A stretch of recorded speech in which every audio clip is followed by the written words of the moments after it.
Welcome to Bhushan Sir Classes. In this video, Indian constitution making time line గురించి చర్చించబోతున్నాం. So భారత రాజ్యాంగం యొక్క నిర్మాణంలో టైమ్ లైన్స్ ఏ విధంగా ఉంది, it is very very important. ఎందుకంటే recent trend in UPSC, APPSC, TGPSC గమనిస్తే మనకు సీక్వెన్స్ ఆఫ్ ఆర్డర్లో క్వశ్చన్స్ వస్తున్నాయి. మ్యాథ్స్ ద ఫాలోయింగ్స్లో క్వశ్చన్ల సంఖ్య పెరగడం జరుగుతుంది. సో ఇలాంటి సందర్భాల్లో మనం వాటిని ట్యాకిల్ చేయాలి అంటే మనకు టైమ్ లైన్ మీద పట్టు ఉండాలి. దీనివల్ల యూజ్ చాలా ఉంటుంది.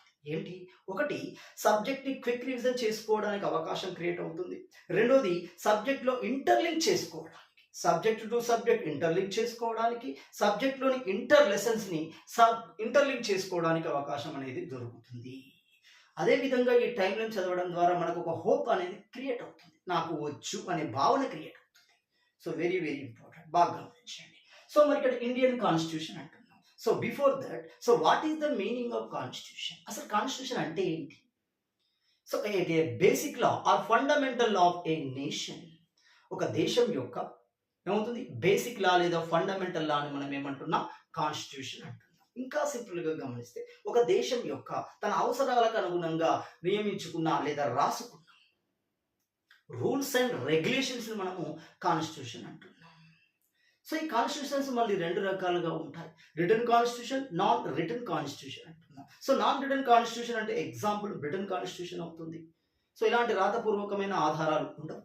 రిటర్న్ కాన్స్టిట్యూషన్ అంటే మనకి అమెరికా, ఇండియా లాంటివి ఉంటాయి. The biggest written constitution in the world India అవుతుంది. The shortest, the smallest constitution in the world America అవుతుంది. 7 ఆర్టికల్స్ మాత్రమే ఉంటాయి, మనలో 395 ఆర్టికల్స్ ఉంటాయి. బాగా గమనించండి. సో మనకి ఇక్కడ మరి ఇండియన్ కాన్స్టిట్యూషన్ కావాలి అని మొదటిగా డిమాండ్ చేసిన వాళ్ళు ఎవరు? The first political party, that is Swaraj party, demand about the Indian constitution first time in India.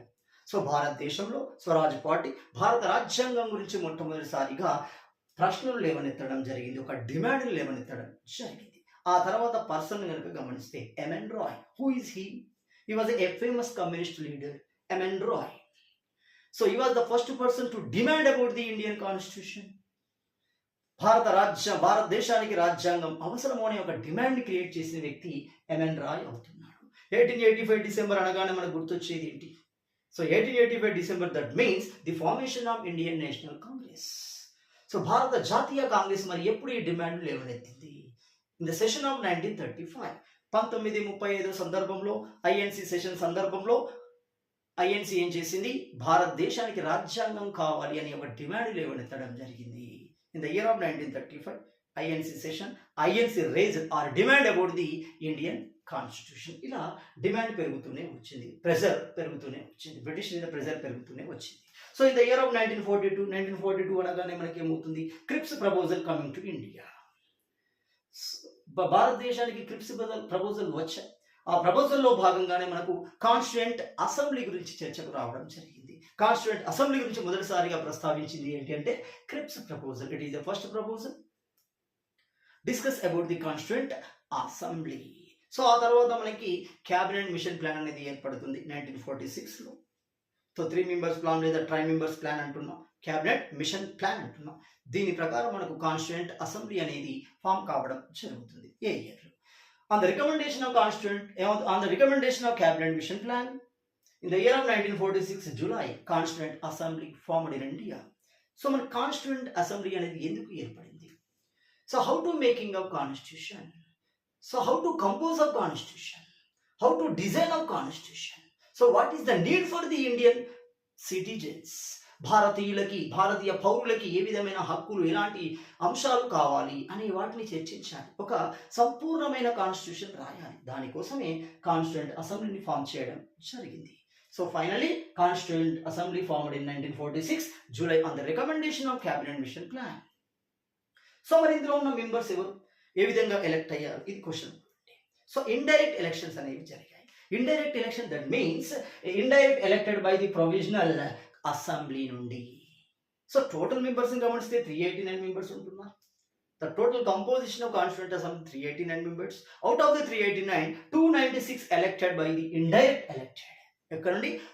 ఏమవుతుంది? ప్రొవిన్షియల్ అసెంబ్లీ అంటున్నాం. ప్రొవిన్షియల్ అసెంబ్లీ నుండి మనకు రావడం జరుగుతుంది. ఆ తర్వాత 93 nominated, including British princely state నుండి, ఇంక్లూడింగ్ ఇందులో అయితే చూడండి మొత్తంగా 93 టోటల్గా 389 మెంబర్స్ అనేవాళ్ళు ఇందులో కాన్స్టిట్యూంట్ అసెంబ్లీలో మనకు ఉండడం జరిగింది. సో ఇక్కడ ఒక విషయాన్ని గమనించాలి. సో బిఫోర్ అంటే 1946 అంటే బిఫోర్ ఇండిపెండెన్సే కదా. So in the year of 1947 August 15th India got independent from the British. So what happened in 1947? India can be divided, Pakistan and India. So some of the members also elected from the Pakistan provincial assembly. So those members deleted from the constituent assembly. So how many members? అనేది మనం గమనించాలి, చూద్దాం. So అది మనం ఒక గుర్తుంచుకోవాలి. So initially ఎంతమంది ఉన్నారు అంటే 389 members. The second important date 1946 December 9th. So ఏం జరుగుతుంది 1946 December 9th అంటే the first meeting of constituent assembly. The first meeting of constituent assembly దాని యొక్క ఉద్దేశం ఏంటి? అసలు కాన్స్టిట్యూయెంట్ అసెంబ్లీకి ఒక చైర్మన్ ఉన్నాడా, ఒక ప్రెసిడెంట్ ఉన్నాడా? ఉండలేడు. కాబట్టి ఇక్కడ ఏం చేస్తాం, మనం ఒక సాంప్రదాయాన్ని అనుసరించి ఒక తాత్కాలిక టెంపరీ ప్రెసిడెంట్ నియమించుకున్నాం. ఆ టెంపరీ ప్రెసిడెంట్ని సచిదానంద సిన్హా అంటున్నాం. సో సచిదానంద సిన్హా. సో ఈ ఫస్ట్ మీటింగ్ ఎక్కడ జరిగింది? ఈ న్యూఢిల్లీలో జరిగింది. సో ఈ మీటింగ్ యొక్క ఉద్దేశం ఏంటి? The permanent president of constituent అసెంబ్లీని ఎలెక్ట్ చేయడం. That one Babu Rajendra Prasad. Dr. Babu Rajendra Prasad was elected as the permanent president of Constituent Assembly. In which session? 1946 December 9th, the first meeting of Constituent Assembly. 1946 December 9న జరిగిన మొదటి సమావేశంలో తాత్కాలిక అధ్యక్షుడి స్థానంలో శాశ్వత అధ్యక్షుడిగా బాబు రాజేంద్ర ప్రసాద్ నియమించబడ్డాడు. ఇక్కడ క్వశ్చన్ ఏంటి, మరి టెంపరీ ప్రెసిడెంట్ ఎవరు? సచిదానంద సిన్హా అవుతున్నారు. So clear. సో మరి దీని యొక్క ఉద్దేశం రెండోది, ఈ మీటింగ్లో ఒక నిర్ణయం తీసుకున్నాం. మరి how to draft are how to making of constitution for free India. రాబోయే స్వాతంత్ర దేశానికి ఏ విధమైన రాజ్యాంగాన్ని నిర్మించాలి అనే నిర్ణయం కూడా తీసుకోబడ్డాయి. Draft A constitution for free India decision also taken ఇక్కడ తీసుకున్నారు. So second year complete. The third one గమనిస్తే 1946 December 13th objective resolution mode అంట. ఆబ్జెక్టివ్ రెజల్యూషన్ అంటే ఏంటి? So objective resolution introduced by Jawaharlal Nehru. So this objective resolution adopted in the year of 1947 January 22nd, introduced in 1946 December 13th by Jawaharlal Nehru. Objective resolutions అంటున్నాం. అంటే simple గా assembly యొక్క rules and regulation, assembly ఏమనుకుంటుందో, ఈ constituent assembly ఏమనుకుంటుందో వాటి యొక్క short line ని మనము objective resolution లో చూడవచ్చు. ఒక సావెరియన్ స్టేట్ అనే పదాలు మనకు కనబడతాయి చూడండి. సో అదే విధంగా 1947 August 15th India got independent from British అంటున్నాం. భారతదేశానికి బ్రిటిష్ వారి నుండి స్వాతంత్రం అనేది రావడం జరిగింది. సో అదే విధంగా పాకిస్తాన్ ఏర్పడింది. సో ఇప్పుడు ఏమవుతుంది, పాకిస్తాన్ ఏర్పడింది అంటే ఈ కాన్స్టిట్యూయెంట్ అసెంబ్లీలో 389 మెంబర్స్ లో పాకిస్తాన్ వాళ్ళు ఉంటారు కదా, వెళ్ళిపోయారు. సో మొత్తం ఎంత ఉన్నారు? 299 మాత్రమే ఉంటారు. So what is the reason? India got independence and also India separated, or also India can be divided, India and Pakistan. That's why Pakistan indirectly nominated to the Constituent Assembly member removed. So total ఎంతమంది ఉన్నారు? 299 members ఉన్నారు. అదే విధంగా గమనిస్తే 1947 August 29th the formation of drafting committee అంట. So drafting committee appointed ఎప్పుడు జరిగింది? 1947 August 29th. So how many members? How it is comes? The head of the drafting committee B.R. Ambedkar and other 6 members, totally 1 plus 6 totally 7 members, like Alladi Krishnaswamy Iyer, Gopalaswamy Iyengar, Syed Ahmad Sadullah, K.M. Munshi, D.K. Kaithan. These are the members. These are the composition of drafting committee. Drafting committee 1947 August 29th లో ఏర్పడింది. 1 plus 6 లేదా 7 members తో దీని యొక్క అధ్యక్షుడిగా ఎవరున్నారు అంటే BR Ambedkar ఉండడం జరిగింది. So 1948 February 21st what happened? The first draft constitution presented, and ఒక డ్రాఫ్ట్ తయారు చేసి దాన్ని ప్రెజెంట్ చేయడం జరుగుతుంది. The first constitution అంటున్నాం. కాన్స్టిట్యూషన్ ఎందున్నాయి మరి? At the time of the initial stage of constitution, that means the first draft of constitution consists 318 articles, 8 schedules ఉంటున్నాయి. 318 articles, 8 schedules ఉన్నాయి. ఎవరికి మరి మనకి అక్కడ ప్రజెంట్ చేశారు? కాన్స్టిట్యూయెంట్ అసెంబ్లీ ప్రెసిడెంట్ ఎవరు? బాబు రాజేంద్ర ప్రసాద్కి ఇవ్వడం జరుగుతుంది. అంటే కాన్స్టిట్యూయెంట్ అసెంబ్లీ ప్రెసిడెంట్కి సబ్మిట్ చేయడం జరిగింది. ద ఫస్ట్ డ్రాఫ్ట్ కాన్స్టిట్యూషన్ అంటున్నాం. అంటే కాన్స్టిట్యూషన్ ఇంకా పూర్తి కాలే, ఒక లుకౌట్గా ఒక డ్రాఫ్ట్ని, మొదటి డ్రాఫ్ట్ని కాన్స్టిట్యూంట్ అసెంబ్లీ అయిన ప్రెసిడెంట్ అయిన బాబు రాజేంద్ర ప్రసాద్కి ఇవ్వడం జరిగింది. సో అందులో ఎన్ని ఉన్నాయి? 318 318 ఆర్టికల్ 8 షెడ్యూల్ ఉన్నాయి. మరి లాస్ట్కి ఎన్ని 395 అయితే చూడండి. సో అదేవిధంగా 1948 నవంబర్ 4th అంటున్నాం. ఏం జరుగుతుంది? This draft introduced in assembly అంటాం. కాన్స్టిట్యూంట్ అసెంబ్లీలో ఇంట్రడ్యూస్ చేస్తున్నారు. ఇప్పుడు 1948 November 4th. So who is introduce? ఎవరు ఇంట్రడ్యూస్ చేశారు? ఆబ్జెక్టివ్ రెజల్యూషన్ అయితే జవహర్లాల్ నెహ్రూ, ఇక్కడ డ్రాఫ్ట్ అయితే ఎవరు? B R Ambedkar. Introduce draft in assembly అంటున్నాం. అండ్ ఆల్సో ఇక్కడ ఏం జరిగింది? మరి జరిగిన రోజే క్లాస్ బై క్లాస్ డిబేట్ అనేది మరోసారి చర్చకు రావడం జరిగింది. Class by class debate also again conducted in constituent assembly about the draft, the complete draft. So అదే విధంగా గమనిస్తే 1948 November 15th to 1949 October 17th వరకు సో డిబేట్స్ జరిగాయి, అమెండ్మెంట్స్ జరిగాయి. So debates and amendments also occurred. So what type of amendments needed? What type of article needed? What type of article not needed for the Indian citizen?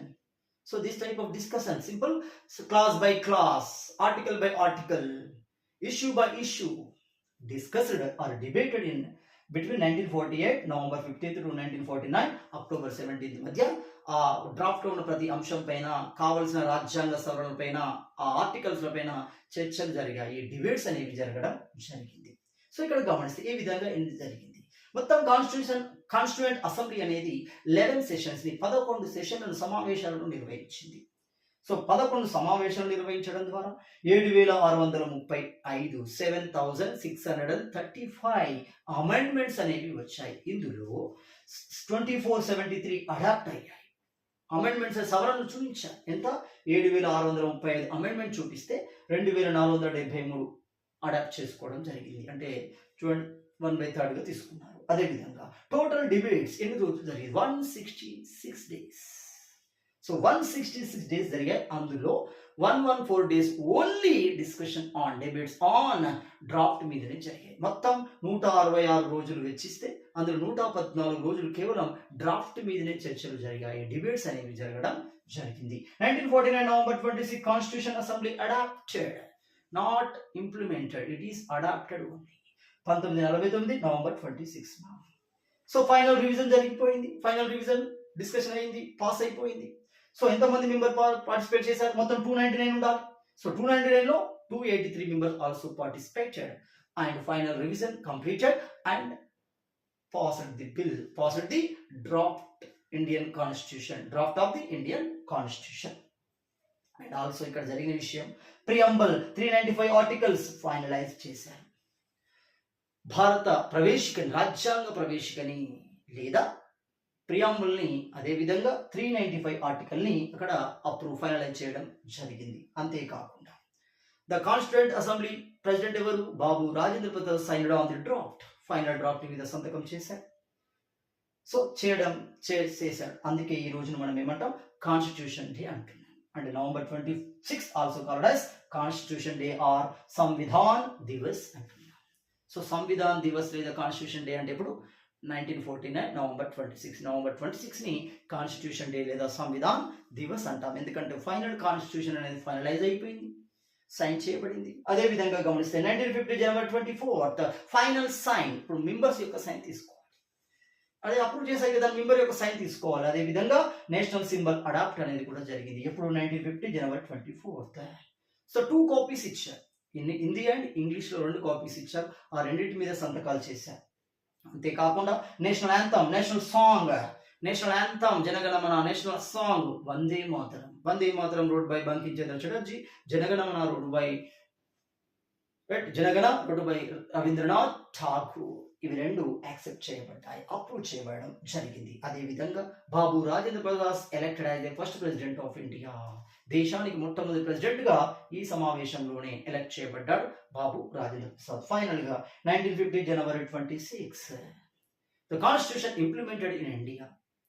So how it is composed, ఏ విధంగా ఉంది? 395 article, 8 schedule, 22 parts ఉంటున్నాయి. So మనకు 395 articles, 8 schedules 22 parts ఉండడం జరుగుతుంది. This is the initial, the present, the first constitution ఇందులో ఉండే అంశాలు. సో మనం జనవరి 26 ఏమంటాం? రిపబ్లిక్ డే అంటున్నాం. రిపబ్లిక్ డే అంటున్నాం. నవంబర్ 26ని సంవిధాన్ దివస్ అంటున్నాం, లేదా కాన్స్టిట్యూషనల్ డే అంటున్నాం. So this is the process of making of Indian constitution. మీరు ఇంగ్లీష్ మీడియమా, ఏపీపీఎస్సి లేదా టీజీపీఎస్సికి ప్రిపేర్ అవుతున్నారా? మీరు గ్రూప్ 2, గ్రూప్ 1, గ్రూప్ 3, గ్రూప్ 4తో పాటు ఇతర పోటీ పరీక్షలకు ప్రిపేర్ అవుతున్నారా? మీరు యూపీఎస్సికి ప్రిపేర్ అవుతున్నారా? సో దీనికి సంబంధించి మన భూషణ్ సార్ క్లాసెస్ ఆన్లైన్ యాప్లో మనకి అన్ని రకాల కోర్సులు అందుబాటులో ఉన్నాయి. సో ఫండమెంటల్ ఆఫ్ యూపీఎస్సికి సంబంధించి, అంటే బేసిక్ ఆఫ్ యూపీఎస్సి బిగినర్కి సంబంధించి, అదేవిధంగా టీజీపీఎస్సికి సంబంధించిన group 1, group 2, group 3, group 4, sub inspector of పోలీస్తో పాటు ఇతర ఉద్యోగులకు సంబంధించి ఏపీపీఎస్సికి సంబంధించిన దాదాపు 30 పైగా కోర్సులు మనకి ఈ భూషణ్ సార్ ఆన్లైన్ క్లాసెస్ యాప్లో లభ్యం కావడం జరుగుతుంది. ఇక్కడ మీడియం వారీగా ఉన్నాయి. సో ఇంగ్లీష్ మీడియం వారికి సపరేట్గా, తెలుగు మీడియం వారికి సపరేట్గా ఇవ్వడం జరిగింది. ఇక్కడ ఒక విషయాన్ని గమనించాను. సో ఇక్కడ ఇంగ్లీష్ మీడియం అంటే క్లియర్గా ఇంగ్లీష్ మీడియంలోనే ఉంటుంది. సో మీకు వీడియోలు ఇస్తారు. వీడియోలు మీకు కొన్ని బైలింగ్వల్లో ఉపయోగించబడతాయి. సో కానీ మెటీరియల్ మాత్రం ఖచ్చితంగా ఇంగ్లీష్లోనే, టాపిక్ వారీగా కలర్ఫుల్ పీడిఎఫ్స్ ఇవ్వబడతాయి. ఆ టాపిక్కి సంబంధించిన ప్రీవియస్ ప్రశ్నలు మరియు మోడల్ ప్రశ్నలు అక్కడే మీకు అందుబాటులో ఉంటాయి. వాటిని మీరు డౌన్లోడ్ చేసుకొని చదువుకోవచ్చు. అతి తక్కువ ధరలోనే ఈ 30కి పైగా కోర్సులు మనకి భూషణ్ సార్ ఆన్లైన్ క్లాస్లో లభ్యం కావడం జరుగుతుంది. ఒకసారి ఈ యాప్ని డౌన్లోడ్ చేసుకొని కోర్సును చూడండి. అందులో మీకు కొన్ని అన్లాక్ చేయబడిన వీడియోలు, అదేవిధంగా కొన్ని అన్లాక్ చేయబడిన పీడిఎఫ్లు అందుబాటులో ఉన్నాయి. అవి చూసిన తర్వాతనే, వాటిని బయటతో కంపారిజన్ చేసుకున్న తర్వాతనే కొనగలరు. Thank you.